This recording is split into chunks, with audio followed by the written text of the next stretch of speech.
ముఖ్యమంత్రిగా ఉమ్మడి ఆంధ్రప్రదేశ్లో ఆ తర్వాత విభజిత ఆంధ్రప్రదేశ్ను అగ్రపదంలో నిలిపినటువంటి చంద్రబాబు ప్రస్తుతం ప్రతిపక్ష నేతగా ఎన్డీఏ కూటమిని ఈ సార్వత్రిక ఎన్నికల్లో విజయపదంలో నిలపడానికి కృషి చేస్తున్నారు. మండుటెండలో సైతం ఆయన ఎన్నికల ప్రచారంలో అవిశ్రాంతంగా పాల్గొంటూ ఉన్నారు. ఈ బిజీ షెడ్యూల్ ఉన్నప్పటికీ ఈటీవీకి ఆయన కొద్ది సమయాన్ని కేటాయించారు. నమస్కారం అండి. సార్, మీరు ఎన్నికల ప్రచారంలో ఏ అంశాలని ప్రధానంగా ప్రజల్లోకి తీసుకెళ్తున్నారు? ధనంజయ్ గారు, ఒకటే ఈరోజు మనం చూస్తే ఆంధ్రప్రదేశ్ రాష్ట్రం ఎప్పుడూ లేనంత సంక్షోభంలో ఉంది.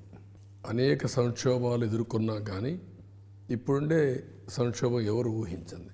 నేను రాజకీయాల్లో 45 సంవత్సరాలుగా, అంటే 78లో ఫస్ట్ టైం ఎమ్మెల్యే అయ్యాను. 83 నుంచి పార్టీ వ్యవహారాలు చూస్తూ అన్ని ఎలక్షన్స్ కండక్ట్ చేశాను. అనేక ముఖ్యమంత్రులు చూశాను. ఎప్పుడు కూడా ఆంధ్రప్రదేశ్ చరిత్రలో ఇలాంటి ఒక దౌర్భాగ్యకరమైన పరిస్థితి, ఒక విపరీతమైనటువంటి స్ట్రెస్కు లోనయ్యే పరిస్థితి, ఏ ఒక్క వ్యక్తి కూడా స్ట్రెస్ ఫ్రీ లైఫ్ లేదు. అంటే ఏంటి అర్థం కాని పరిస్థితి వచ్చింది. ఏ వ్యవస్థ కూడా మనుగడ సాధించే పరిస్థితి లేదు. అంటే మీరు సుదీర్ఘమైనటువంటి రాజకీయాలు చూశారు, ఈ ఎన్నికలు కూడా చూసుంటారు. కానీ 40 ఏళ్ల మీ సుదీర్ఘ జీవితంలో అప్పటి ఎన్నికలకి ఇప్పటి ఎన్నికలకి ఏం తేడా గమనించారు? నేను ఎన్నికల కంటే కూడా మీరు గుర్తుపెట్టుకోవాల్సింది, తెలుగు జాతి మనుగడకే ప్రశ్నార్థకం అవుతుంది. దేశమంతా చాలా ఫాస్ట్గా అభివృద్ధి వైపు ముందుకు పోతున్నాం. ప్రపంచం మొత్తం భారతదేశాన్ని గుర్తించే పరిస్థితికి వచ్చింది. ఒకప్పుడు చేసిన పనుల వల్ల తెలుగు జాతి ప్రపంచం అంతా ఇండియన్స్ కంటే కూడా ముందుండే పరిస్థితికి వచ్చింది అన్ని దేశాల్లో. ఈరోజు 50% ఉన్న ఆంధ్రప్రదేశ్లో ఉండే తెలుగు జాతి తీవ్రమైనటువంటి సంక్షోభం ఎదుర్కొంటా ఉంది. ఇది చాలా ప్రమాదకరమైన పరిస్థితి. ఆ రాష్ట్రంలో యువత అనేవాళ్ళు ఎవరు మిగిలిన పరిస్థితి వస్తూ ఉంది. అక్కడ బ్రతకలు లేవు అనుకునే వాళ్ళు మాత్రం ఇంకా ఎక్కడ విధి లేదు, నేను ఎక్కడికి పోలేను, ఇక్కడే ఉండాలి, గతి లేదనేవాళ్ళు తప్ప ఇక్కడ వెళ్ళిపోయే పరిస్థితి వస్తున్నారు.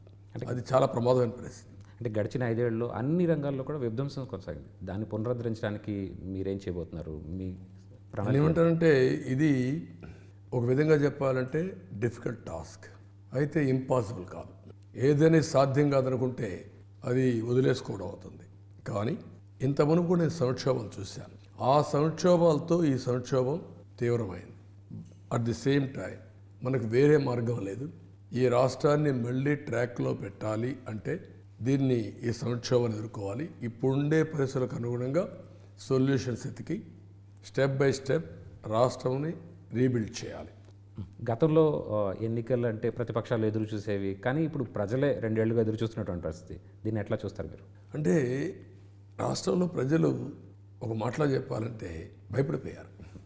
ఎవ్వడికి రాజకీయ నాయకులు అనేవాళ్ళు ఎవ్వరు కూడా బయట రాని పరిస్థితి తీసుకొచ్చారు. ఎప్పుడు చూడని విధానం. అంటే ఇంట్లో నుంచి బయట వస్తే అరెస్ట్ చేస్తారు, ఇంట్లో నుంచి బయట రాలేదు. ప్రజా సమస్యల పైన పోరాడుతున్నారంటే. రెండోది, ఒకవేళ ఇతను మళ్ళీ చేస్తాడంటే ఇమ్మీడియట్ తప్పుడు కేసులు పెట్టి వేధించడం, లేదా జైల్లో పెట్టడం. దీంతో మనం చూస్తే రాజకీయ నాయకుడు కానీ సోషల్ యాక్టివిస్ట్ అనేవాడు వాడు పనిచేయలేకపోయారు. ప్రజలు ఎప్పుడైనా డిసెంట్ రైజ్ చేస్తే వాడే బలవంతంగా చనిపోవడం, ఆత్మహత్య చేసుకోవడం, లేకుంటే వీడు చంపడం, చంపి ఆత్మహత్యకి క్రియేట్ చేయడం, ఇది ఆర్డర్ ఆఫ్ ది డే అయిపోయింది. ఇలాంటి పరిస్థితులు మనం చూసిన తర్వాత ఈరోజు ఆ ఫ్రస్ట్రేషన్ నుంచి ఒక ఎగ్జాంపుల్ మీరు చూస్తే, ఉద్యోగస్తులు 5 ఏళ్ళు ఎప్పుడు కూడా ఏ ప్రభుత్వంలో కూడా ఉద్యోగస్తులు అనేవాళ్ళు మోస్ట్ ఆర్గనైజ్డ్ సెక్టర్. ఒక డిమాండ్ తీసుకుంటే లాజికల్గా తీసేపోయే వరకు ఫైట్ చేస్తారు. ఏ ప్రభుత్వం కూడా వీళ్ళ వ్యతిరేకం చేసుకో. అలాంటిది ఈరోజు మీరు చూస్తే సప్రెస్ చేసి, హెరాస్ చేసి, భయభ్రాంతులు చేస్తే, నిన్న వచ్చి మామూలు ఓటింగ్ కాదు ఇది. పోస్టల్ బ్యాలెట్కి ఇంత రష్ ఉంటుంది, ఎంత పట్టుదల ఉంటుంది అని ఎప్పుడు ఊహించలేదు. ఆ పరిస్థితికి వచ్చారు. అంటే ఏంటి ఇండికేషన్? మూడోది స్టేట్. అంటే మీరు కేసుల గురించి చెప్పారు కాబట్టి, రాష్ట్రంలో చాలామంది మీద కేసులు పెట్టారు, అక్రమంగా బనాయించింది రాష్ట్ర ప్రభుత్వం. ఆఖరికి మీ మీద కూడా అక్రమంగా బనాయించి జైల్లో పెట్టింది. అంటే ఆ 53 రోజులు జైల్లో ఉన్నప్పుడు మీ మదిలో మెదిలినటువంటి అంశాలు ఏమిటి? అంటే బయట వస్తే, ఇంటర్వ్యూలు అడిగితే ఎవరిని చూసినా నేనేమవుతాము అనేవి. టీవీలు చూస్తే ఎక్కడ చూసినా పూజలు, ఎక్కడ చూసినా డెమాన్స్ట్రేషన్. అవన్నీ చూసిన తర్వాత నాకు కూడా అక్కడ సర్కమ్స్టెన్షియల్ ఎవిడెన్స్ చూస్తే మోర్ ఆర్ లెస్ వాళ్ళు ఎన్ని విధాలా మానిటర్ చేయాలనో అంటే నేను ఇప్పుడు బయట వచ్చిన తర్వాత నేను చెప్పుకోవడం కాదు, అది ఒక ప్రత్యేకమైనటువంటి విధానాన్ని అవలంబించారు. వీలైతే ఏ వ్యక్తి అయినా సరే, ఇప్పుడు ఉదాహరణకు రఘురామకృష్ణరాజు ఒక ఎంపీ మీతో డిఫర్ అయ్యాడు. డిఫర్ అయితే ఆయన పాటికి వెళ్ళిపోతారు, మీ పాటికి మీరు వెళ్తారు.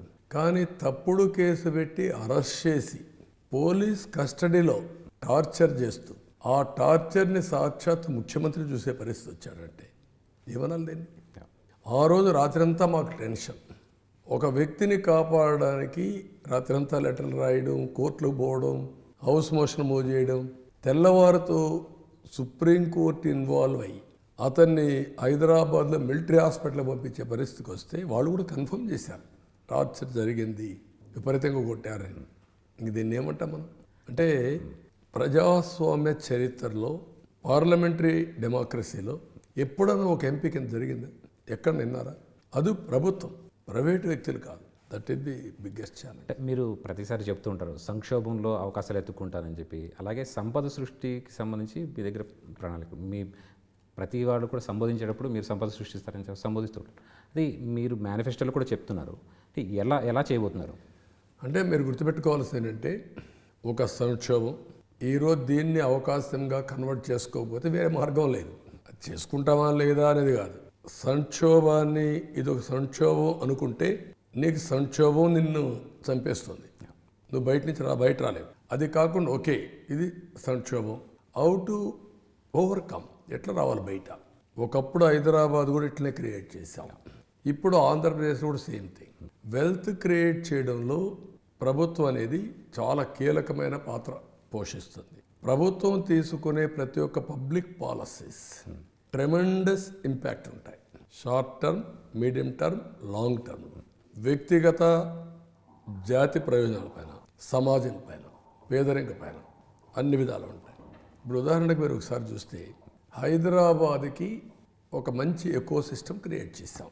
Starting with hitech city, then Cyberabad, then genome valley, then outer ring road, then ఈ విధంగా 1 by 1 దీనికి నాలెడ్జ్ ఎకానమీ, దీనికి గ్రీనరీ, దీనికి స్పోర్ట్స్ కాంప్లెక్స్లు.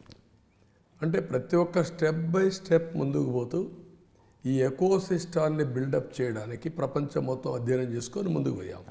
ఈరోజు హైదరాబాద్ మోస్ట్ లివబుల్ సిటీ అయింది, గ్లామరస్ సిటీ అయింది, నాలెడ్జ్ ఎకానమీకి సెంటర్ ఆఫ్ ఎక్సలెన్స్ అయింది. అంటే గడిచిన 5 ఏళ్లలో ఆంధ్రప్రదేశ్కు కొత్త పరిశ్రమలు ఏవీ రాలేదు, అలాగే ఉన్న పరిశ్రమలు కూడా పారిపోయినటువంటి పరిస్థితి.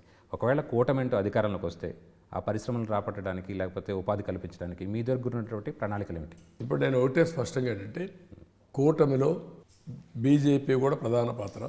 నరేంద్ర మోడీ గారు 3వసారి ప్రధానమంత్రి కావడం ఖాయం. ఎప్పుడైతే కేంద్ర సహకారం కూడా ఉంటే పెట్టుబడులు అనేటివి ఇంకా సునాయాసంగా వచ్చే అవకాశం ఉంటుంది.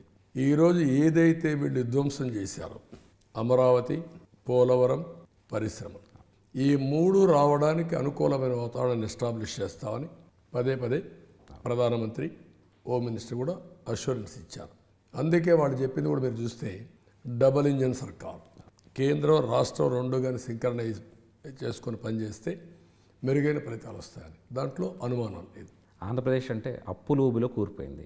సార్, దాన్ని మెరుగుపరచడానికి, అప్పులు తీర్చడానికి లేకపోతే సంపద సృష్టించడానికి మీరేం చేయబోతారు? నేను ఒక్క విషయం కాదు ఇక్కడ, మీరు ఓకే అప్పులు ఒకటి, డిపార్ట్మెంట్స్ ఒకటి, మీరు అడిగిన దానికి అప్పులకు వద్దాం. 13 లక్షల కోట్ల రూపాయల అప్పులు చేయడమే కాకుండా ఏదైతే కలెక్టరేట్, హాస్పిటల్స్, రైతు బజార్లు కూడా తాకట్టు పెట్టేశారు. సచివాలయం తాకట్టు పెట్టే పరిస్థితికి వచ్చారు. సచివాలయం తాకట్టు పెట్టడం అనేది మనిషిని తాకట్టు పెట్టదే. మన పరిపాలన హెడ్ క్వార్టర్స్, మనం ఆ హెడ్ క్వార్టర్ని కూడా తాకట్టు పెట్టే పరిస్థితికి వస్తే ఇంకెక్కడికి పోతున్నా మనకే అర్థం కాదు. నెంబర్ 1. నెంబర్ 2, ఈ డబ్బులు తీసుకొచ్చి ఏం చేశారు మీరు? నేను బటన్ నొక్కానంటాడు. బటన్ నొక్కిందంట, మిస్యూజ్ అయిందంట. ఎప్పుడైతే ఆదాయం రావడం ఆగిపోయిందో అప్పులు చేయడం పెరిగిపోయింది. సంపద సృష్టించే మార్గాలన్నీ క్లోజ్ చేశాడు. ఇప్పుడు ఉదాహరణకు ఒక్క చిన్న ఎగ్జాంపుల్, అమరావతి ఒక రైతుల భాగస్వామ్యంతో నిర్మాణం చేసే రాజధాని.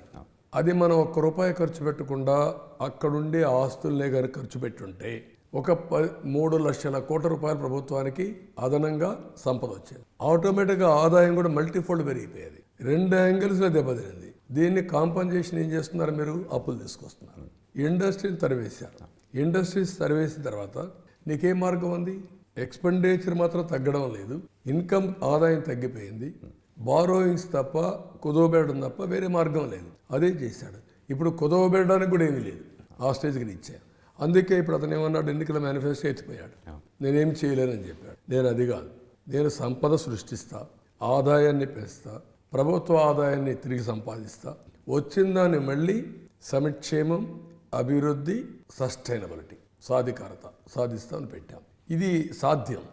ఆ మోడల్ని చేసినప్పుడు ఇంకొంచెం జాగ్రత్తగా చేయాలి. ఒక ఎక్స్ట్రా ఎఫర్ట్ పెట్టాల్సిన బాధ్యత నా పైన ఉంది. డెఫినెట్గా చేస్తాను. ఆయన తన మేనిఫెస్టోలో గ్రామ స్వరాజ్యం తెచ్చాను, 99% హామీలు పూర్తి చేశానని చెప్తున్నారు. అవి నిజంగానే పూర్తయినాయి అంటారా? అంటే ఎవరైనా సరే ఫస్ట్ క్లాస్ చదివే పిల్లలకి చెప్పిన ఇతను చెప్పేది అబద్ధం అని అర్థమవుతుంది. అతను ఒక థీరీ పెట్టుకున్నాడు, మీరు గుర్తుపెట్టుకోవాలి. అది నార్సీ విధానం. ఆ నార్సీ విధానంలో ఏంటంటే ఆయన అబద్ధాలు చెప్పడానికి ఒక సిస్టమ్ని, ఒక ఆర్గనైజేషన్ ఎస్టాబ్లిష్ చేసుకున్నాడు. ఈయన చెప్తాడు, ఆయన పేపర్లో రాస్తారు, ఈయన మనుషులు మాట్లాడతారు, ఎదురుదాడి చేస్తారు. ఎవరైనా వాస్తవం చెప్తే వాళ్ళపైన ఎదురుదాడి చేసేందుకు చేసిన వాళ్ళు కూడా మాట్లాడాలన్నా భయపడిపోయే పరిస్థితి తీసుకొస్తాడు. ఇది 5 ఏళ్ళు ఇదే పని చేశాడు. అందుకే వ్యవస్థలన్నీ కుప్పగోలిపోయినాయి. వ్యవస్థలన్నీ కుప్పగోలిపోయినా నేను వ్యవస్థలన్నీ కూడా బాగు చేశానంటాడు. ఒక ఎగ్జాంపుల్ మీరు చూస్తే, మినిమం కామన్ సెన్స్. స్కూల్ బిల్డింగ్కి పెయింట్ వేస్తే చదువు వచ్చిందని భావించాలి. కోరిలేషన్ ఉందా? There is no correlation. But ఎంత టైం మాట్లాడినా నేను స్కూల్ బిల్డింగ్కి రంగులు వేసాను, మీరు చూడండి మార్పు వచ్చేసింది. రెండో దానికి కాంట్రరీగా ఒక్క టీచర్ని రిక్రూట్ చేయాలి. టీచర్స్ యొక్క మొరేల్ దెబ్బతీశాడు. బ్రాందీ షాపుల దగ్గర కాపలా పెట్టి వాళ్ళు అడిగినట్టు ఇవ్వకుండా యాప్లు ఇచ్చి ప్రతిరోజు లెట్రిన్స్, టాయిలెట్స్ ఇవన్నీ ఫోటోలు తీసి పంపించమని టోటల్గా డిమారలైజ్ చేసి, లేకుంటే 3వ తరగతి వరకు ఒక దగ్గర పెట్టి 3 నుంచి పైన ఇంకో దగ్గర పెట్టి 4 కిలోమీటర్లు డిస్టెన్స్ పెట్టే కొందికి డ్రాప్అవుట్స్ పెరిగిపోయినాయి. ఏమీ తెలియదు ఇక్కడ ఇంగ్లీష్ మీడియం అని. ఈయనేదో ఇంగ్లీష్ మీడియం ఉంటేనే నాలెడ్జ్ వస్తుందని కొత్త తీరు తీసుకొచ్చారు. అంటే ఈరోజు జపాన్ డెవలప్ కాకూడదు, చైనా డెవలప్ కాకూడదు, బ్రిటను, అమెరికా ఇంగ్లీష్ మాట్లాడేవాళ్ళు కావాలి.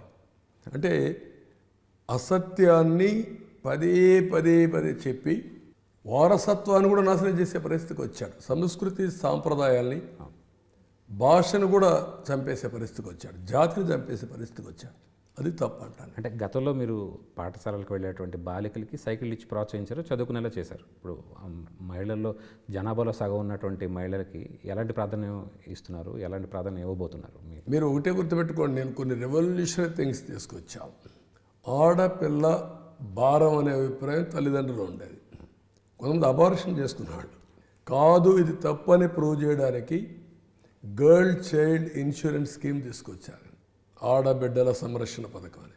దానిపైన 5,000 రూపాయలు డిపాజిట్ చేసి బ్యాంకులో ఎడ్యుకేషన్ ఇవన్నీ చేసి పెళ్ళయ్యే సమయంలో ఒక 20,000 రూపాయలు వచ్చి చేశాను. ఎందుకు? ఆడబిడ్డల్ని ప్రోత్సహించడానికి. ఇంకొక పెద్ద రిఫార్మ్ మీరు చూస్తే, ఉద్యోగాల్లో కాలేజ్ సీట్లో 33% తీసుకొచ్చాం. ఆర్టీసీ బస్సుల్లో ఈరోజు కండక్టర్లు ఉన్నారు. ఆర్టీసీ బస్సుల్లో కండక్టర్లు పెడతామని ఎవరిని అనుకున్నారా? నేను డ్రైవర్లు కూడా రిజర్వేషన్ పెట్టాను, పోలీసులు పెట్టాను. పోలీసుల్లో వచ్చారు, కండక్టర్స్గా వచ్చారు, డ్రైవర్లుగా రాలేకపోయారు. ఎందుకంటే డ్రైవింగ్ కూడా ఈజీ అయిపోయింది. ఇప్పుడు ఈ స్టీరింగ్ అవన్నీ కూడా మంచి మోడర్న్ వెహికల్స్ వచ్చేసాయి, ఎలక్ట్రికల్ వెహికల్స్ వచ్చాయి, అన్నీ వచ్చాయి. దీంతో ఏమైందంటే కట్నం అనే మాట పోయి రివర్స్ కట్నం అడిగే పరిస్థితికి వచ్చారు. బాలికలు బాలుల్లో ఇద్దరిలో చూస్తే, వీళ్ళిద్దరిలో బాయ్స్ అండ్ గర్ల్స్లో, girls are more intelligent, career oriented, వాళ్ళే ఎక్కువ డబ్బులు సంపాదించే పరిస్థితికి వచ్చారు. Can you imagine? ఎన్నేళ్ళు? 15-20 ఇయర్స్.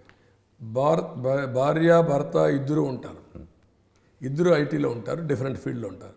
మీరు అడగండి, 80% ఆడబిడ్డలు వైఫ్స్ ఆర్ భార్యలు ఎక్కువ సంపాదిస్తారు భర్త కంటే. పెద్ద మార్పు ఇది. స్వయం సహాయక సంఘాలంటే కేర్ ఆఫ్ అడ్రస్ మీ పేరు చెప్తారు ఎవరైనా, అంటే వాళ్ళకి కానీ లేకపోతే అంగన్వాడీలు, ఆశా వర్కర్లు, ఇలా వీళ్ళందరికీ ఏమన్నా మీరు ఏమన్నా ప్రత్యేకమైనటువంటి హామీలు ఇవ్వబోతున్నారా? చాలా అన్యాయం జరిగింది అంగన్వాడీకి. వీళ్ళందరినీ బాగా ఇది చేశారు. అదే మరిగా ఏఎన్ఎంలు కానీ వీళ్ళందరికీ కూడా చాలా ఇది జరిగింది. నేను అందుకనే ఒక ప్రత్యేకమైన కార్యక్రమం తీసుకొని వాళ్ళ యొక్క ఆందోళన పెంచింది నేనే, వాళ్ళ జీతాలు పెంచింది నేనే, మళ్ళా పెంచుతాం. డాక్రా సంఘాలు చాలా పొటెన్షియల్ ఉంది. నేను ఇచ్చిన మహాశక్తి 4 కార్యక్రమాలని అనుసంధానం చేసుకుంటూ డాక్రా సంఘాలకి 10 లక్షల వరకు రుణాలు ఇచ్చి, వడ్డీ లేని రుణాలు ఇచ్చేదానికి ఏర్పాటు చేశాం. ఇక్కడి నుంచి గవర్నమెంట్ ఆఫ్ ఇండియా లక్షాధికారులు చేసే ప్రోగ్రాంకి శ్రీకారం చుట్టారు.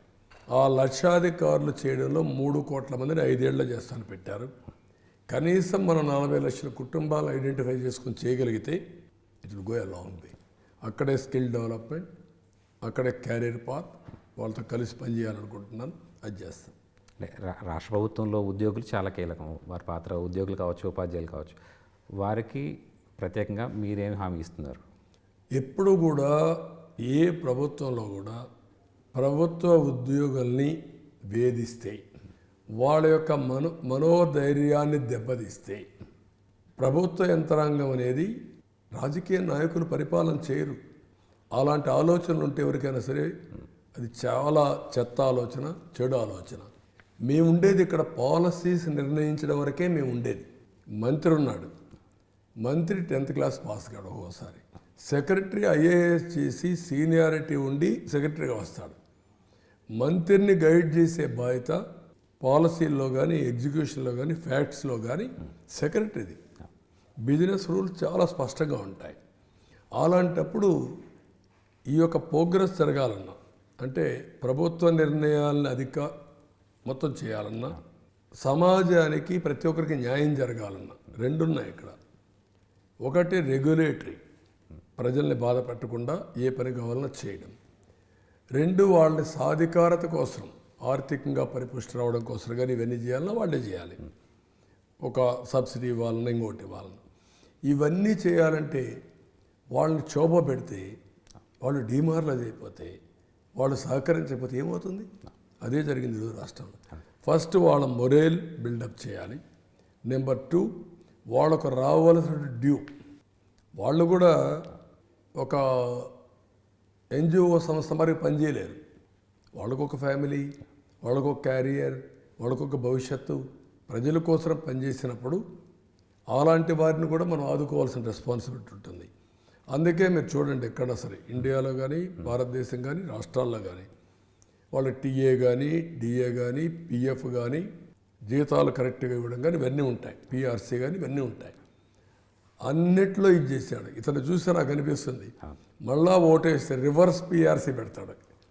పిఆర్సీ హైక్ కోసం కాదు, తగ్గించడం కోసం పెడతాడు. మీకు బాగా వస్తామని చాలు, ఇంకా దీంట్లో ఎంత తగ్గించగలుగుతాం చూద్దాం ఈసారి పిఆర్సీ. కానీ రివర్స్ పిఆర్సీ పెట్టి అసత్య ప్రచారంతో ఇది వాస్తవాన్ని నమ్మిస్తాడు.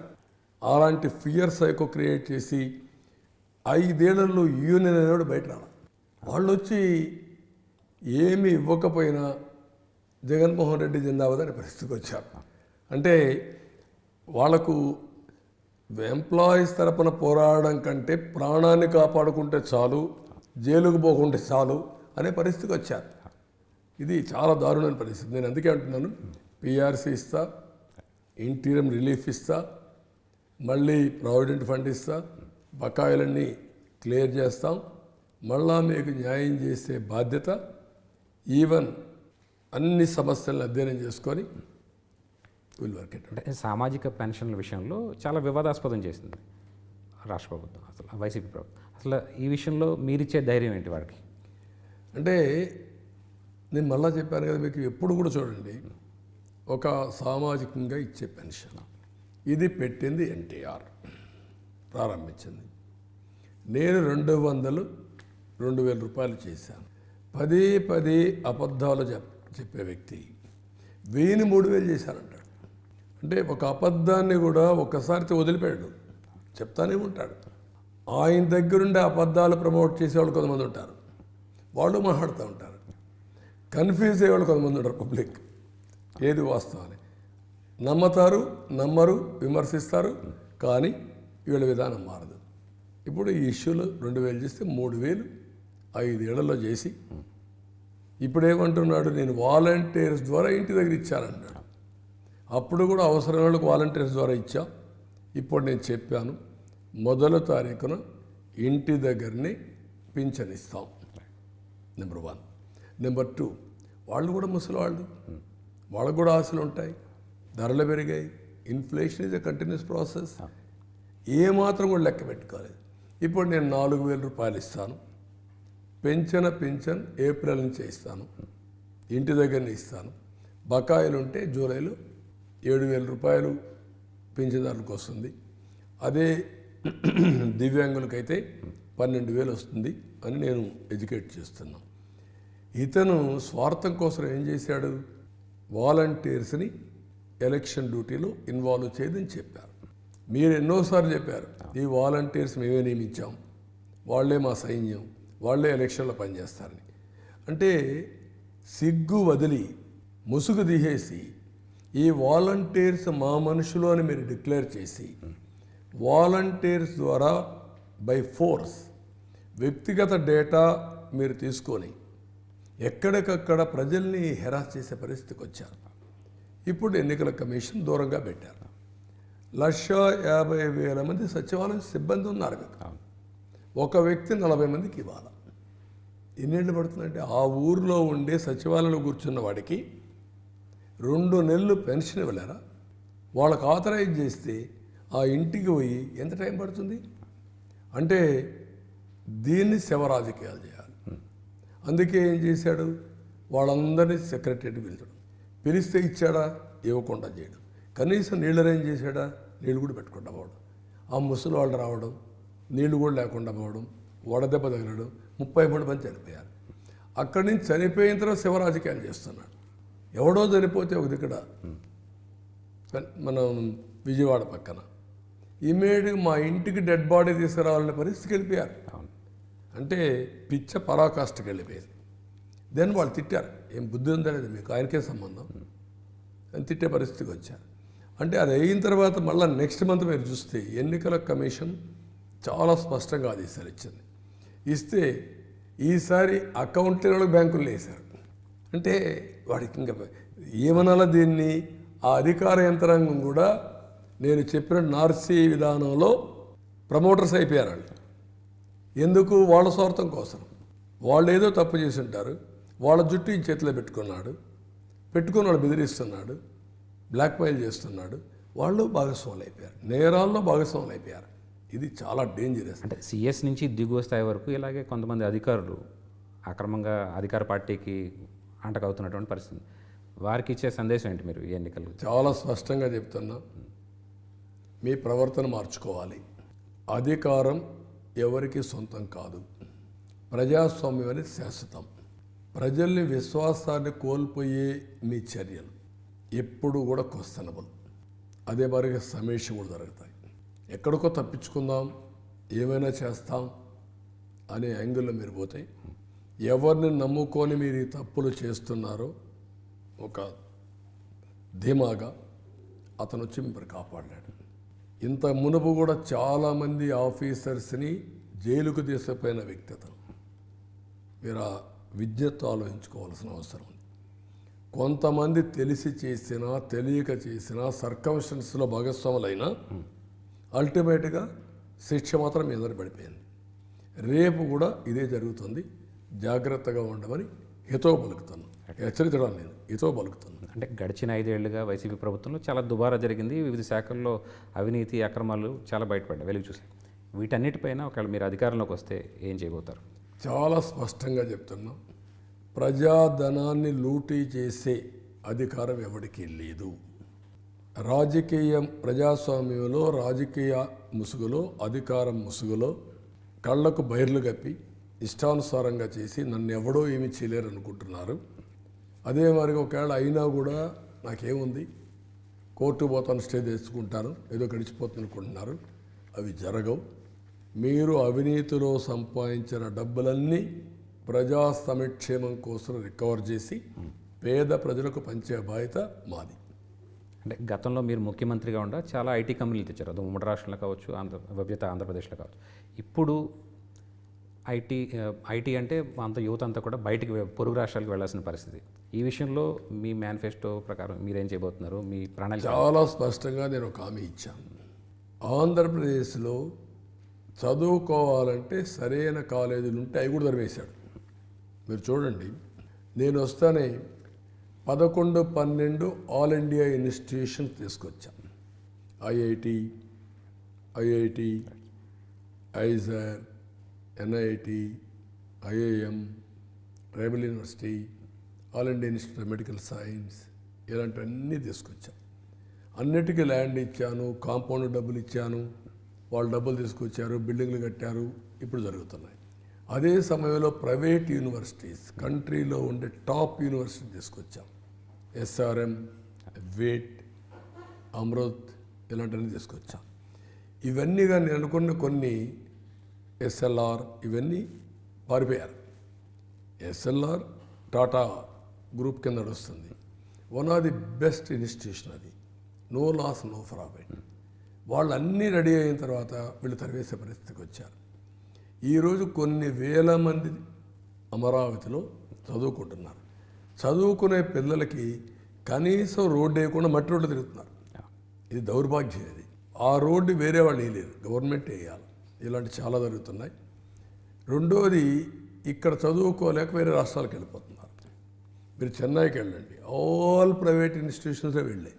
హైదరాబాద్కి రండి, బెంగళూరుకి వెళ్ళండి, ఇక్కడ కూడా వాళ్ళే ఉన్నారు. రెండోది, చదువుకున్న తర్వాత ఉద్యోగాలు లేవు, ఎవ్వడా కళ్ళేడు. అంటే ఊర్లన్నీ పాడుపడిపోతున్నాయి. ఇదంతా ఓల్డేజ్ హోమ్ మార్కెట్ తయారవుతుంది ఆంధ్రప్రదేశ్. చాలా భయంకరమైన పరిస్థితి. ఆ పరిస్థితి రాకూడదు, కళకళలు ఆడాలి, అక్కడ ఎకనామిక్ యాక్టివిటీ ఉండాలి. ఆంధ్రప్రదేశ్కి లేనిది ఏమీ లేదు. మీరు చూస్తే డైనమిక్ పీపుల్, పుణ్యనదులు గోదావరి, కృష్ణ, ఒక్క పోలవరం పూర్తి చేసుకొని నదులను సంధానం చేస్తే ఎవ్రీ ఎకరాకు నీళ్ళు ఇవ్వచ్చు. సౌత్ ఇండియాలో ఎక్కడా లేనటువంటి నీటి వనరులు ఉండే రాష్ట్రం అది. ఫెర్టైల్ ల్యాండ్స్, సముద్రానికి పక్కన మీరు చూస్తే ఫ్లాట్ ల్యాండ్స్, హైట్ ఎక్కువ ఉండదు, చిన్న లిఫ్ట్లు పెట్టుకుని నీళ్ళు ఇచ్చేయచ్చు. మూడోది, సుదీర్ఘ తీర ప్రాంతం, 970 కిలోమీటర్లు ఈస్ట్ కోస్ట్లో, వెరీ వెరీ వెల్ పొజిషన్. అంటే వాస్తవానికి మీరు పోలవరం ప్రాజెక్టులో 70% పనులు పూర్తి చేశారు. కానీ 5 ఏళ్లలో జగన్ ప్రభుత్వం ఆ పోలవరం ప్రాజెక్టు ఎప్పుడు పూర్తి చేస్తామో అని చెప్పలేని పరిస్థితి నెలకొంది. ఇప్పుడు కూటమిగా మీరేమి ప్రణాళిక చేయబోతున్నారు? నిన్న కూడా అమిత్ షా గారు చెప్పారు, పిఎం గారు మాట్లాడారు, వచ్చిన 2 ఏళ్లలో పూర్తి చేస్తామని. అది నేషనల్ ప్రాజెక్ట్. ఆ 2 ప్రాజెక్టులు కూడా చాలా స్పష్టమైన హామీ ఇచ్చారు. ఆ 2 కూడా మీరు చూస్తే ఆంధ్ర రాష్ట్రం 2 కళ్ళు. ఈ 2 గారు జరిగితే ఒక విధంగా చెప్పాలంటే మళ్ళీ ఎకో సిస్టమ్ సెట్ అవుతుంది. ఒక రాష్ట్రానికి రాజధాని లేకుండా పోవడం ఏంటి 10 ఏళ్ళ తర్వాత? అది ఎంత దుర్మార్గం అది. ఈరోజు అలాంటి చాలా జరుగుతున్నాయి. But will set right. అంటే జనాభాలో బీసీలు సగభాగం ఉన్నారు. దాదాపుగా ఇసుక విధానం, వైసీపీ తీసుకొచ్చినటువంటి ఇసుక విధానం వల్ల చాలామంది ఉపాధి కోల్పోయారు, ప్రాణాలు ఆత్మహత్యలు చేసుకున్నటువంటి పరిస్థితి. ఆ విషయంలో మీరు మీ మేనిఫెస్టోలో కానీ మీ పార్టీ కానీ కూటమి కానీ ఏం చేయబోతుంది? ఇసుక ఫ్రీగా ఇస్తే దానివల్ల ఎక్కడా లేనటువంటి కన్స్ట్రక్షన్ యాక్టివిటీ జరుగుతుంది. ఒకసారి కన్స్ట్రక్షన్ యాక్టివిటీ జరిగితే గవర్నమెంట్కు బెనిఫిట్ అవుతుంది. ఒకటి, ఎంప్లాయ్మెంట్ జనరేషన్, దానివల్ల కొనుగోలు శక్తి వల్ల ప్రభుత్వానికి ఆదాయం. మళ్ళీ మన కన్స్ట్రక్షన్ యాక్టివిటీ జరిగితే మెటీరియల్ పైన జిఎస్టీ, ఇన్కమ్ ట్యాక్స్ ఇవన్నీ వస్తాయి. ఇది ప్రభుత్వ ఆదాయాన్ని పెంచుకోవడానికి, ప్రజలకు ఉపాధి కలిగించడానికి పనికి వస్తుంది. అందుకే ఫ్రీ ఇసుక పాలసీ అనౌన్స్ చేస్తాం, విల్ ఇంప్లిమెంట్. అంటే డ్రైవర్ సుబ్రహ్మణ్యం కావచ్చు, డాక్టర్ సుధాకర్ హత్యల తర్వాత వాళ్ళు దళితుల్లో బాగా అభద్రతా భావం పెరిగింది. సో మీ ప్రభుత్వం అధికారంలోకి వస్తే మీరు చేసే మేలైనటువంటి వారికి ఒక్క విషయం మీరు ఆలోచిస్తే, సుధాకర్ ఒక డాక్టర్ ఏమడిగాడండి? కొంచెంపు కోరిక అడిగారా? మీ గవర్నమెంట్ మీద తిరుగుబాటు చేశాడా? ఒకే మాట అడిగాడు, నేను కరోనా ఇష్యూస్ని ట్యాకిల్ చేయడానికి సిద్ధంగా ఉన్నాను, ఎంతైనా పనిచేస్తాను. నాకు మాస్క్ లేకపోతే పాత మాస్కే పెట్టుకొని చేస్తే ఇది హైజీనిక్ కాదు. సైంటిఫిక్గా ఆలోచించి మాస్కులు మాకు సప్లై చేయండి, మేము పనిచేస్తాం. మాస్క్ అడిగాడా అనే కోపంతో వాడిని సస్పెండ్ చేసి పిచ్చివాడిని చేసి పిచ్చి హాస్పిటల్ పంపించి హెరాస్ చేసి ఫైనల్గా చచ్చిపోయే పరిస్థితి చచ్చారా చంపేశారా అది వేరే విషయం. అంటే ఎంత దారుణం అనేది. రెండోది, ఒక ఎమ్మెల్సీ అనేవాడు డ్రైవర్ని చంపి వాడి కారులో ఇంటికి పంపి దానం చేసుకోమనే పరిస్థితికి వచ్చాడు. కెన్ హియర్ ఇమాజిన్ ఎంత గర్వం ఉండాలండి. అంటే నేను అదే చెప్పాను, నారసి విధానం అని. వీళ్ళందరూ ఆ సిద్ధాంతం ప్రకారం ఈ చుట్టూ ఉండే వాళ్ళందరూ ఆ పని తయారు చేస్తున్నారు. నిన్న రాంబాబు అల్లుడు మాట్లాడాడు, మీరు చూసుంటారు. వాడు ఇలాంటి వాడు మామూలుగా దొరకడం నా దురదృష్టం. ఇంక జీవితంలో కాదు, ఇంక ఏ జన్మలో కూడా నాకు దొరకకూడదనే పరిస్థితికి వచ్చాడు. స్వయంగా జగన్ కుటుంబ సభ్యులు కూడా మాట్లాడుతున్నటువంటి పరిస్థితి. జగన్ కుటుంబ సభ్యులు మాట్లాడుతున్నారు, ముద్రగడ పద్మనాభం కూతురు మాట్లాడుతూ ఉంది, ఈవెన్ ఆ ముత్యాల నాయుడు ఫ్యామిలీ మాట్లాడుతున్నారు, ఆ టెక్కల ఎమ్మెల్యే భార్య మాట్లాడుతుంది. ఏంటి ఈ విపరీతం? ఎప్పుడన్నా చూసారు? ఉంటాయి కొన్ని ఆలోచన విధానంలో డిఫరెన్సెస్ ఉంటాయి. డిఫరెంట్ పొలిటికల్ పార్టీస్లో పోటీ చేస్తారు, కానీ ఇది అది కాదు. ఇవన్నీ కూడా వ్యక్తిగత ద్వేషాలు. ఒక్కొక్కరు ఎట్లా తయారైపోయారంటే కుటుంబ సభ్యులను కూడా ఎక్కడికక్కడ వేధించే పరిస్థితికి వచ్చేసారు. ఇది చాలా దారుణం. రైట్. ముస్లిం మైనారిటీలు మీకు ఓటు వేయాలంటే మీరేం హామీ ఇస్తారు వారికి? ఎప్పుడు కూడా తెలుగుదేశం పార్టీ పాలనలో ముస్లింలకి అన్యాయం జరగలేదు. తెలుగుదేశం ఎన్డీఏలో ఉండడం కొత్త కాదు. 95, 2004 ఉన్నాం, 14, 19లో ఉన్నాం. ఈ రెండు సమయాల్లో కూడా తెలుగుదేశం పార్టీ మిమ్మల్ని కాపాడుకుంటూ మిమ్మల్ని ఆర్థికంగా, రాజకీయంగా, సామాజికంగా పైదేయడానికి ప్రయత్నం చేస్తూనే ఉన్నాం. 2 ఉర్దూ యూనివర్సిటీలు ఈరోజు తెలంగాణలో కావచ్చు, ఆంధ్రలో కావచ్చు, మేము ఉన్నప్పుడు అధికారులు తీసుకొచ్చాం. ఫైనాన్స్ కార్పొరేషన్ మేమే పెట్టాం. ఇక్కడ హాజ్ హౌస్ కావచ్చు, అక్కడ విజయవాడ హాజ్ హౌస్ కావచ్చు, ఈవెన్ కడపలో కావచ్చు, మేము ఉన్నప్పుడు నిర్మాణం చేశాం. దుల్హాన్ మేమే పెట్టాం. రంజాన్ తోఫా ఇచ్చాం. మౌజములకి, ఇమాములకి హాండోరియం ఇచ్చాం. అదే వారికి విదేశ విద్య ఇచ్చాం. ఇవన్నీ కూడా తెలుగుదేశం పార్టీ చేసుకుంటూ వచ్చిన కార్యక్రమాలు. ఈరోజు 4% రిజర్వేషన్స్ కూడా 14, 19 సుప్రీంకోర్టులో ఉంటే మంచి అడ్వకేట్స్ పెట్టి ఫైట్ చేసిన పార్టీ తెలుగుదేశం పార్టీ. నేను అదే గ్యారంటీ ఇచ్చాను. వీళ్ళు ఏం చేశారు? సిఏఏ, ఎన్ఆర్సి పార్లమెంట్లో సపోర్ట్ చేసింది ఎవరు? విజయసాయిరెడ్డి రాజ్యసభలో parliamentary party leader, Mithun Reddy లోక్సభలో పార్లమెంటరీ పార్టీ లీడర్. మీరు సపోర్ట్ చేసి ఇక్కడికి వచ్చి విమర్శిస్తారా? మీరు ఎవరు నమ్ముతాడండి ఇది? అంటే ఢిల్లీలో గలీజు రాజకీయాలు, గల్లీలో ఇంకా విపరీతమైన రాజకీయాలు. మీరు సీఎంగా ఉన్నప్పుడు విద్యుత్ లోటు రాష్ట్రంగా లేదు ఆంధ్రప్రదేశ్, పూర్తిగా వెసులుబాటు ఉంది. కానీ ఇప్పుడు విద్యుత్ లోటులోకి వెళ్ళిపోయింది. సో అలాగే ఛార్జీలు కూడా మీరు పెంచలేదు. కానీ ఈసారి కూడా అదే భరోసా ఇస్తారా? డెఫినెట్గా ఇస్తాను. ఒక రెవల్యూషనరీ రిఫార్మ్స్ విద్యుత్ సెక్టర్ తీసుకురావాలి. ఇండియాకు ఎనర్జీ సెక్టర్ అనేది గ్రేటెస్ట్ అడ్వాంటేజ్. రెండోది, ఎనర్జీ సెక్టర్ ఇది the main sector for growth of India. నేను ఈరోజు తీసుకురావడం కాదు, ఈ దేశంలో ఎవడైనా ఈ పవర్ సెక్టర్లో రిఫార్మ్స్ తీసుకొచ్చిన ఉన్నారంటే నేనే దానికి కారకుడు. ఖచ్చితంగా. ఎప్పుడు 98, 99లో పవర్ సెక్టర్ రిఫార్మ్స్ తీసుకొచ్చా. నా మీద గొడవ చేశారు, నిలబడ్డా. ఎందుకు నిలబడ్డాను? విద్యుత్ శక్తి అనేది చాలా ముఖ్యం. దీంట్లో కానీ ఇదే మార్గం ఉంటే దేశం అభివృద్ధి కాదు. ఆ ప్రగాఢ విశ్వాసంతో పోయాను. దాంతో 2004 మిగులు విద్యుత్ శక్తి అదే మాదిరిగా ఎక్కడా ఇబ్బందులు లేకుండా క్రియేట్ చేశాం. 2014లో మళ్ళా షార్ట్ ఫాల్ వచ్చింది. 22 million units Andhra Pradesh short fall. అక్కడి నుంచి మళ్ళా ప్రయత్నం చేశాను. అప్పుడు ఒక ఇన్నోవేటివ్ వేలో సోలార్ విండ్ వచ్చింది. దానికి ట్రెండ్ సెట్టర్గా తయారయ్యాం, మ్యాక్సిమం వెళ్ళాం. దాంతో ఏమైంది? 6 రూపాయలు 7 రూపాయలు యూనిట్ ఉండేది తగ్గి 2 రూపాయలకు వచ్చే పరిస్థితికి వచ్చింది. కానీ ఎండ ఉన్నప్పుడే వస్తుంది, మిగిలినప్పుడు రాదు. ఈవినింగ్ విండ్ ఉంటుంది, గాలి ఉన్నప్పుడు వస్తుంది. మిగిలిన సమయంలో ఏం చేయాలని ఆలోచించి పంప్డ్ ఎనర్జీ తీసుకొచ్చాం. It is a hybrid model. ఇవన్నీ చేస్తే 24/7 పవర్ ఇవ్వచ్చు. అది ఎక్కడా వీళ్ళు చేయలేదు, ముందుకు తీసుకుపోలేదు. దాంట్లో విపరీతమైన అవినీతికి పాల్పడి ఏది చూసినా ఇన్ఫ్లేట్ చేసేసి డబ్బులు కొట్టేసి మొత్తం ఆ వ్యవస్థని భ్రష్టు పట్టించాడు. 9 సార్లు కరెంటు పెంచాడు, 200 రూపాయలు 1000 రూపాయలు చేశాడు. విపరీతమైన భారం పడింది. ఈరోజు మళ్ళా ఒక బృహత్తరమైన కార్యక్రమం రైతులుంది.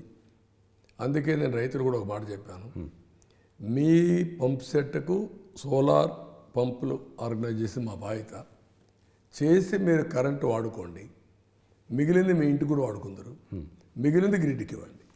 అంటే రివర్సబుల్ కూడా పెట్టి మీకు ఆదాయ వనరుగా మీ పంప్ సెట్ దగ్గర కరెంటు ఉత్పత్తి చేసి చేస్తాం. ఎప్పుడన్నా వర్షాలు పడ్డాయి మేము కరెంటు మీకు ఇస్తాం అని తీసుకొస్తున్నాం. ఎవ్రీ సబ్స్టేషన్ సెల్ఫ్ సఫిషియెంట్గా చేయాలని, పవర్ జనరేషన్ డెమోక్రటైజ్ చేయాలని. ప్రభుత్వానికి ఆదాయం అవసరం. ఇప్పుడు ప్రభుత్వానికి నష్టం వస్తూ ఉంది.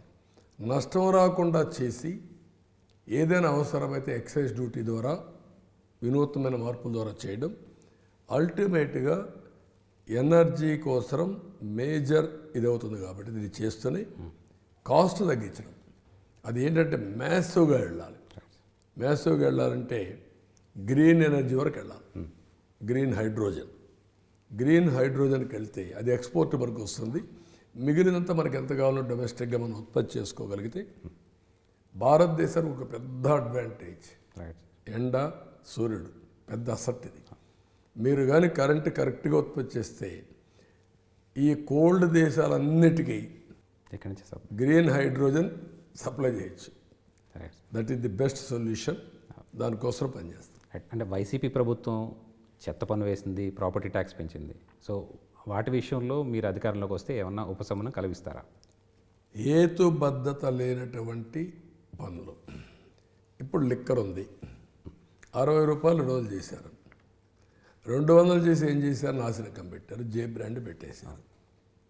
ఇప్పుడు ప్రతి ఒక్కరు పక్క రాష్ట్రాలకు వెళ్ళిపోతున్నారు. లేదు తాగితే వీడి ఆరోగ్యం పోతా ఉంది. దాంట్లో వీళ్ళు ఎంత తెలివైన వాళ్ళు అంటే లిక్కర్ అనేది only molasses will give you kick అంతే. దాంట్లో ఆ మొలాసెస్ వచ్చినప్పుడు ప్యూరిఫై చేయాలి ఇంప్యూరిటీస్ని. అదే డిఎన్ఏ న్యూట్రల్ ఆల్కహాల్ అంటాం. అలాంటి చేయాలి ఆ ప్రాసెస్ అన్ని. అది చేయకుండా డబ్బులు కొట్టేస్తున్నారు. ఇంప్యూరిటీస్ ఎక్కువ పెంచేస్తున్నారు. కిక్ రావడం లేదు. వీడు క్వార్టర్ దాకా కూడా హాఫ్ తాగుతున్నాడు. హాఫ్ తాగితే ఆరోగ్యం పోతా ఉంది. ఇలాంటి అరాచకాలు ఒకటి కాదు, ఇవన్నీ సమీక్షలు చేస్తాం, స్ట్రీమ్ లైన్ చేస్తాం. చాలా మంది చనిపోయారు కూడా ఈ మద్యం తాగి. వీటి విషయంలో విచారణ ఏమైనా చేస్తారా మీరు అధికారులు? అవన్నీ కూడా చేస్తాం. ఎక్కడ స్పూరియస్ వచ్చింది, ఎక్కడ వీళ్ళు చేశారు, ఆ విధాన లోపాలు ఎక్కడ ఉన్నాయి, ఎక్కడెక్కడ స్కాండల్స్ ఉన్నాయి, అవన్నీ ఎంక్వైరీ చేపించి పనిష్ చేస్తాం. అంటే ల్యాండ్ టైటిలింగ్ యాక్ట్ విషయంలో జగన్ ప్రభుత్వం తీసుకొచ్చినటువంటి చట్టం లోపభూయిష్టం అన్నది అన్ని చోట్ల వినబడుతున్నటువంటి వాదన. సో ఈ విషయంలో మీరేం చేస్తారు? అంటే మీకు ఒకటి, మీరు ఎవడైనా సరే కామన్ సెన్స్ ఉండే బుద్ధి జ్ఞానం ఉండేవాడు ఎవడైనా. నేను 14 సంవత్సరాలు ముఖ్యమంత్రి అండి, మళ్ళీ ముఖ్యమంత్రి కావాలని ముందుకు పోతాను. నాకు 100% అవుతాం. నేను నా పట్టాదారు పాస్ పుస్తకాన్ని జగన్ ఫోటో పెట్టుకోవాలండి. నా పట్టాదారు పాస్ పుస్తకం, నేను సంపాదించుకున్న భూమి, నా పూర్వీకులు ఇచ్చిన భూమి, నీ ఫోటో పెట్టుకోవడం ఏంటి? నేను గౌరవించేది రాజ్యాంగాన్ని గౌరవిస్తాను, రాజముద్రని గౌరవిస్తాను, తాత్కాలికంగా వచ్చిన వ్యక్తులు కాదు. Who are you? అట్లయితే నేను ఒక ఆదేశాలు ఇస్తాను, నా ఫోటో శాశ్వతంగా పెట్టుకోమని. నేను ఎవరిని? నేను లాంగెస్ట్ సీఎంగా ఉన్నాను కాబట్టి నా ఫోటో పెట్టుకోండి అంటే ఎట్లా పెట్టుకుంటారు? ఎట్లా శాసిస్తాం? అదే మళ్ళా నార్సే విధానానికి వస్తుంది ఆ వ్యక్తి యొక్క ప్రవర్తన. ఇప్పుడు ఏం చేశాడు? ఈ రికార్డ్స్ అన్నీ ఆన్లైన్లో పెడతాడు. క్రూషియల్ రివర్, క్రిటికల్ రివరో ఏదో ఒకటి ఆర్గనైజేషన్, ఆ ఆర్గనైజేషన్ ప్రైవేట్ ఆర్గనైజేషన్, ఈయన బినామీ, అందులో ఈ రికార్డ్స్ పెడతాడు. ఇక్కడ టైటిల్ ట్రాన్స్ఫర్ అథారిటీస్ ఉంటారు. నేను అమ్మాలంటే నా భూమిని నేను ఎక్కడికి పోవాలో వాడి దగ్గరికి పోవాలా, అక్కడ ప్రైవేట్ వాళ్ళు పెడతాడంట. ఇప్పుడు మామూలుగా ఎంఆర్ఓలు కాదు, ఎండిఓలు కాదు, ఆర్డీఓలు కాదు, జాయింట్ కలెక్టర్స్ కాదు, కలెక్టర్స్ కాదు, ఈయన మనుషులు పెడతాడంట. పెట్టిన తర్వాత ఆ రికార్డ్స్ చూసి తారుమారు చేసేస్తే నేను రిజిస్టర్ చేస్తానంటే కాదు పలానాడు క్లెయిమ్ చేస్తున్నానంటే డిస్ప్యూట్ రెడ్రెస్లకు వెళ్ళిపోతుంది. ఇంకా నా పని అయిపోయింది. ఎప్పటికవుతుంది? ఎక్కడ వేయడానికి లేదు కేసు, నేను జిల్లాకి వెళ్ళాలి. అది కూడా ఏంటి, 90 రోజుల్లో నేను తేల్చుకోకపోతే అదే ఫైనల్ ఆర్డర్. నాకెక్కడ తెలుస్తుంది నీ 90 రోజులు మార్చావని? నేనే కలగంటానా? నేనేదో అమెరికాలో ఉంటాను, నా పనులు నేను చేసుకుంటా అంటాను. అంటే నా భూమికి నేను కాపలా కాసి ప్రతిరోజు నా రికార్డు, అది కూడా నా రికార్డు నాకు ఇవ్వరు. ఎందుకు ఇస్తారు వీళ్ళు రికార్డు? తప్పు చేయాలి అనుకున్న వ్యక్తి రికార్డు ఎందుకు అందుబాటులో పెడతాడు? ఇప్పుడు జీవోలు చూస్తున్నారు. ఎప్పుడైనా ప్రభుత్వం ఇచ్చిన జీవోలు ఒకటైనా ఆన్లైన్లో ఉన్నాయా? హైకోర్టు మొట్టికాయలు వేసింది, అనేక సార్లు వేసింది, అయినా పెట్టరు. కేసులు పెడుతున్నారు. నేను నా మీద ఎన్ని కేసులు పెట్టారో ఇస్తే వీడు సమాధానం చెప్పకపోతే హైకోర్టుకి డైరెక్షన్ ఇప్పించే పరిస్థితికి వచ్చా. అంటే ఏంటి ఉద్దేశం? నా మీద పెట్టిన కేసులు రికార్డు ఇవ్వకుండా చేసి నేను కేసులు దాచిపెట్టానని చెప్పి నా నామినేషన్ ఇన్వాలిడ్ చేయాలని. అంటే ఎన్ని కుట్రలు ఉన్నప్పుడు ఎవరి భూమి వారిది కాదు, మీరు జాగ్రత్తగా ఉండండి. ఈరోజు మేము మెడకు ఉరితాడేసి జగన్మోహన్ రెడ్డి రిమోట్ కంట్రోల్లో పట్టుకున్నాడు. రేపు ఇది జరిగితే మాత్రం మీరు ప్రమాదంలో ఇంక మీ ఆస్తి వదులుకోవాల్సిందే. వాళ్ళకి ఇష్టం ఉంటే, వాళ్ళ దయాదర్శనం ఉంటే మీరు వ్యవసాయం చేసుకుంటారు, లేకుంటే మీరు చేసుకోలేరు. అంటే రాష్ట్రంలో పాలన అస్తవ్యస్తంగా తయారైంది, శాంతి భద్రతలు దారుణంగా ఉన్నాయి. మీరు అధికారంలోకి వస్తే వీటిని చక్కదిద్దడానికి మీ దగ్గర ఉన్నటువంటి ప్రణాళికలు ఏమిటి? ఏదైనా సరే ఒక స్ట్రాంగ్ లీడర్, ఒక strong leadership will make all the difference. జనరల్గా లీడర్ని బట్టి 70-80% సెట్ అయిపోతారు. మినిమం 10%, 15% మిగులుతారు. వాళ్ళని హ్యాండిల్ చేస్తే అడ్మినిస్ట్రేషన్ సుజావుగా జరుగుతుంది, ఇంకా బెటర్ కంట్రోల్కి వస్తుంది. ఇతని వల్ల అలాంటి వాళ్ళు రేషియో పెరిగింది. వాళ్ళు కూడా హైర్ అండ్ హ్యాండ్తో డీల్ చేసి వ్యవస్థను మళ్ళీ రన్ చేసే పరిస్థితి, స్ట్రీమ్ లైన్ చేసే పరిస్థితి రావాలి. Will do it. అంటే ఎన్నికల్లో అధికారులు మార్చేస్తున్నారు, గెలవలేని పరిస్థితులు కల్పిస్తున్నారు అని చెప్పి జగన్ ఆరోపణ చేస్తున్నారు. దీన్ని ఎట్లా చూడాలి? మొన్నటివరకు ఏమన్నాడు? నా ఎంట్రీకి పీక్కోలేరు అన్నాడా లేదా? నీ వల్ల ఏమవుతుంది అన్నాడా లేదా? అంటే పంచాయతీ ఎన్నికల్ని, మున్సిపల్ ఎన్నికల్ని రిపీట్ చేయాలనుకుంటున్నాడు. ఏం జరిగింది మున్సిపల్ ఎన్నికల్లో? ఏం జరిగింది పంచాయతీ ఎన్నికల్లో? కడాన ఆ ఎన్నికల స్థానిక సంస్థల నిర్వహించే ఎన్నికల కమిషనర్ అతని ఆర్డర్స్ ఎగ్జిక్యూట్ చేయకుండా, కడాన అతనిచ్చే ఆర్డర్స్ వల్ల అతనిపైన కూడా దౌర్జన్యాలు చేసే పరిస్థితి వస్తే, దాడులు చేసే పరిస్థితి వస్తే కేంద్రం దగ్గరికి పోయి నన్ను కాపాడండి ప్రభు అని అడిగే పరిస్థితికి వచ్చాడు. తీసుకున్నాడు security. Can you imagine? Nomination అయిపోతే ఏం చేశారు? నామినేషన్ అయిపోతే నామినేషన్ వేయకుండా సర్టిఫికెట్లు ఇవ్వకుండా చేశారు. అక్కడి నుంచి పోతే పెరుక్కున్నారు. అక్కడి నుంచి పోయి నామినేషన్ ఇస్తే ఆ నామినేషన్ చెల్లదని, బాగుండే నామినేషన్ రిజెక్ట్ చేసేసారు. ఇంక పోటీ చేసిన వాళ్ళపైన గంజాయి పెట్టి ఇంట్లో వాళ్ళు అరెస్ట్ చేసి మొదలుపెట్టారు. ఓపెన్గా చెప్పేశారు, నువ్వు కానీ పోటీ చేస్తే మీ ఇంట్లో గంజాయి పెడతాం, లేకుంటే మద్యం పెడతాం, నువ్వు స్మగుల్ చేసావు నేను అరెస్ట్ చేస్తాం అని చేశారు. ఇలాంటివే చేయాలనుకున్నాడు. ఇప్పుడు అతనికి ఫ్రస్ట్రేషన్ ఎక్కడ వస్తూ ఉందంటే, రాష్ట్రంలో కనీసం ఒక 20-30 మంది అసలు పోటీ లేకుండా చేయాలనుకున్నాడు. పులివెందుల, పొంగునూరు, మాచర్ల, లేకపోతే ఇంకా చాలా కాన్స్టిట్యున్సీ. ఇది సాధ్యం కాకపోతే ఒక 10 మంది 20 మంది ఎస్ఎల్ని వీక్గా ఉండే డబ్బులు ఇచ్చుకోవాలనుకున్నాడు. ఇవేమీ సాధ్యం కాలేదు.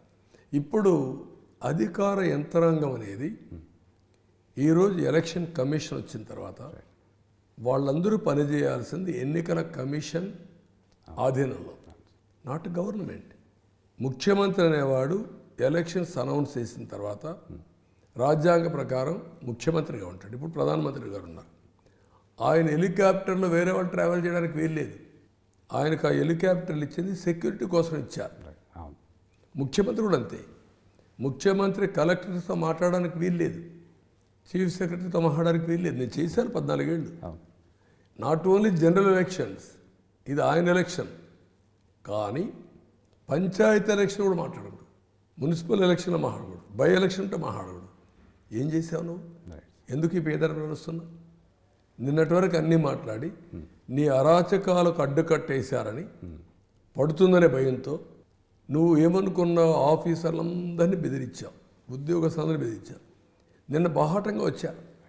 నేను వాళ్ళకు కూడా అప్పీల్ చేస్తున్నా, మీరు రావడమే కాదు, మళ్ళా ఇలాంటి దుర్మార్గుడు వస్తే మిమ్మల్ని బతకనేడు. కాబట్టి ఓపెన్గా రండి, మీరు మీ కుటుంబం రండి, వాళ్ళకు కూడా చెప్పండి, వాళ్ళే కాకుండా ప్రజల్లో కూడా తీసుకెళ్ళండి, అందరం కలిసి రాష్ట్రాన్ని కాపాడు. చెప్పండి. ఈ సూపర్ 6లో మీరు ఇచ్చినటువంటి హామీలు ఏ మేరకు ప్రజల్లోకి వెళ్ళి ఎంతవరకు మీరు అమలు చేయగలరు అనుకుంటున్నారు? ఏదైతే మేము సూపర్ 6 ఇచ్చింది ఒక మంచి ఉద్దేశం చేశాం. ఆడపడుచుల్ని మెయిన్గా ఆధారం చేసుకొని ఒక మహాశక్తి అనే కార్యక్రమం ఇచ్చాం. ఇందులో 4 కాంపోనెంట్స్ ఉన్నాయి. ఒకటి, ఆడబిడ్డ అనేది నెలకు 1,500 రూపాయలు, సంవత్సరానికి 18,000, 5 ఏళ్ళకు 90,000 రూపాయలు. ఇంట్లో ఎంతమంది ఉంటే అంతమందికి వర్తిస్తుంది, 18 నుంచి 59 సంవత్సరాల వరకు. రెండోది, అమ్మకు తల్లికి వందనం కింద ఎంతమంది పిల్లలు ఉంటే అంతమందికి 15,000 రూపాయల చొప్పున.